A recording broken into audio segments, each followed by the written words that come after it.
L'étude des transformations en chimie organique peut être menée à l'échelle macroscopique, en observant les réactifs et produits, mais aussi à l'échelle microscopique, avec une compréhension plus approfondie du mécanisme. C'est ce qu'on va étudier dans ce chapitre. Les propriétés des composés organiques, et notamment leur réactivité, sont dues entre autres à la présence de leurs groupes caractéristiques. Par exemple, un alcène peut réagir avec du chlorure d'hydrogène pour donner un alcane. On passe d'une liaison double à une liaison simple, carbone-carbone. Un alcane, comme l'hexane, peut dans certaines conditions expérimentales se transformer en un autre alcane, cette fois-ci ramifié, correspondant à du 2,2-diméthylbutane. Pour ces deux transformations chimiques, on constate qu'il y a modification de la chaîne carbonée. De plus, un aldéhyde, comme l'éthanal, est capable de se transformer en acide éthanoïque sous l'action du dioxygène. Un alcool, comme l'éthanol, peut conduire à de l'éthanal dans certaines conditions expérimentales. Donc là, il n'y a pas modification de la chaîne carbonée, on a toujours deux carbones. Par contre, on constate qu'il y a modification du groupe caractéristique. À partir du XIXe siècle, les chimistes ont développé un large éventail de réactions qui peuvent être classées selon le type de transformation que subissent les molécules. Ce sont les catégories de réactions. La première catégorie correspond à une réaction chimique où des atomes ou groupes d'atomes sont ajoutés aux atomes d'une liaison multiple, liaison double ou triple. Dans ce cas-là, on obtient une molécule avec des liaisons simples. C'est une réaction d'addition. La deuxième catégorie est une réaction chimique au cours de laquelle un groupe d'atomes est remplacé par un autre. Ici, par exemple, l'atome de chlore est remplacé par un groupement OH dans la molécule représentée en formule topologique, et on obtient un alcool. C'est une réaction de substitution. La troisième catégorie est définie comme une réaction chimique au cours de laquelle deux groupes d'atomes portés par des atomes voisins sont retirés d'une molécule sans arrivée d'autres atomes. Il se forme alors une liaison multiple, par exemple ici formation d'un alcène. On parle de réaction d'élimination. Pour comprendre et modéliser les réactions, le chimiste va maintenant décomposer les bilans et notamment étudier les liaisons covalentes rompues et les liaisons covalentes formées. Il va donc décrire le déplacement d'atomes, le déplacement d'électrons correspondant aux liaisons covalentes pour mettre en évidence le mécanisme réactionnel. Pour cela, il est donc indispensable de faire un petit tour en arrière et de revoir la notion d'électronégativité d'un élément chimique, ainsi que la polarisation d'une liaison. Prenons l'exemple d'une molécule AB. Entre les atomes A et B, une liaison covalente est établie correspondant à un doublet d'électrons. A priori, ces deux électrons mis en commun par chacun des deux atomes sont répartis à équidistance de ces atomes. Maintenant, si l'atome A est plus électronégatif que B, ces deux électrons seront plus attirés vers A et donc plus proches de cet atome. L'atome A possède alors un excès d'électrons représenté par une charge partielle delta-. A l'inverse, l'atome B, moins électronégatif, présente un défaut d'électrons représenté par une charge partielle positive delta+. On dit aussi que la liaison est polarisée. C'est le cas de la molécule de fluorure d'hydrogène. En effet, l'atome de fluor est plus électronégatif que l'atome d'hydrogène. Charge partielle négative au niveau du fluor, la liaison est polarisée.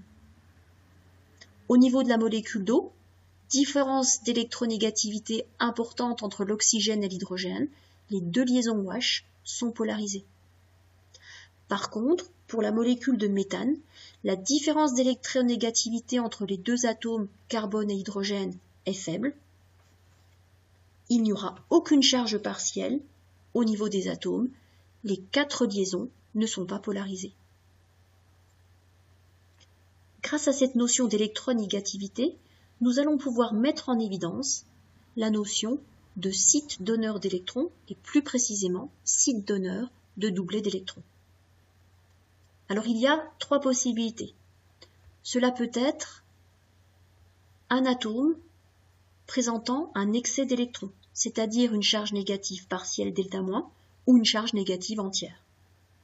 Ça peut être un atome portant un doublet non liant.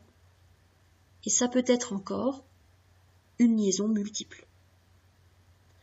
Un site accepteur d'électrons, lui, correspond à un atome présentant un défaut d'électrons, c'est-à-dire une charge positive partielle delta+, ou une charge positive entière. Maintenant, de nombreuses réactions s'expliquent par des interactions entre les sites donneurs et accepteurs d'électrons. Ces déplacements de doublets d'électrons permettent ainsi de décrire les différentes étapes d'un mécanisme réactionnel d'une transformation chimique. Prenons un premier exemple de transformation en chimie organique, la réaction entre une amine, la première molécule, et une autre molécule organique, la deuxième, appelée chlorométhane. Cette réaction se produit en une seule étape d'un point de vue microscopique et va conduire à la formation d'une seule molécule organique et de l'ion chlorure.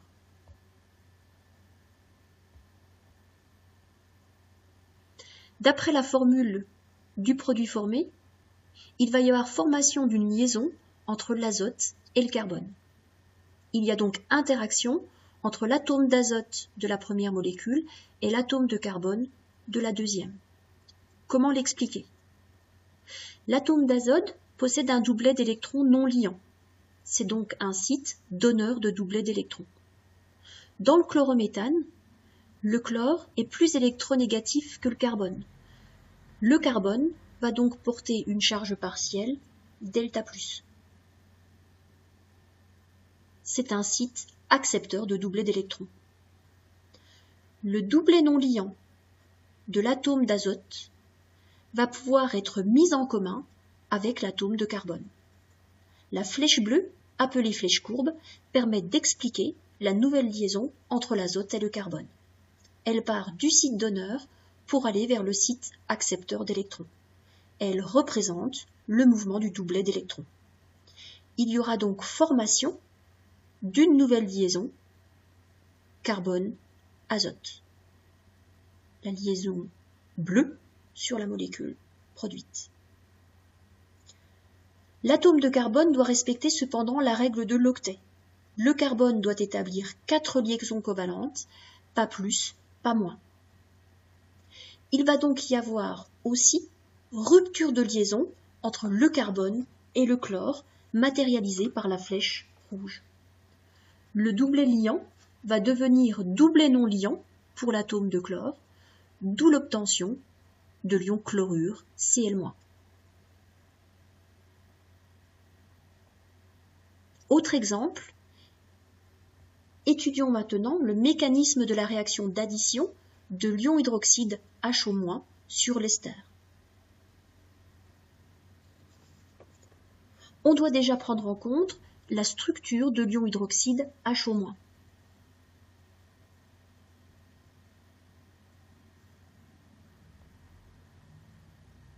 En effet, l'atome d'oxygène constitue un site donneur de doublets d'électrons, car il possède des doublets non liants. Le carbone de l'ester, lui, est voisin de 2 atomes d'oxygène électronégatifs. Le carbone présente donc une charge partielle delta+, c'est un site accepteur de doublets d'électrons. D'après la formule du produit obtenu, une liaison CO s'est créée. Pour l'expliquer, on utilise la flèche courbe qui part du site donneur de doublets d'électrons, l'atome d'oxygène de l'ion hydroxyde, vers le site accepteur. Le carbone ne pouvant établir que 4 liaisons covalentes, La formation de cette nouvelle liaison implique la rupture d'une liaison entre le carbone fonctionnel et l'autre oxygène. Cette rupture de liaison est matérialisée par la flèche courbe rouge. Ainsi, pour traduire la formation et la rupture de liaison chimique, on utilise la représentation de la flèche courbe, allant toujours du site donneur vers le site accepteur de doublé d'électrons. Grâce à ce procédé, on est capable de proposer un mécanisme réactionnel à des transformations chimiques organiques.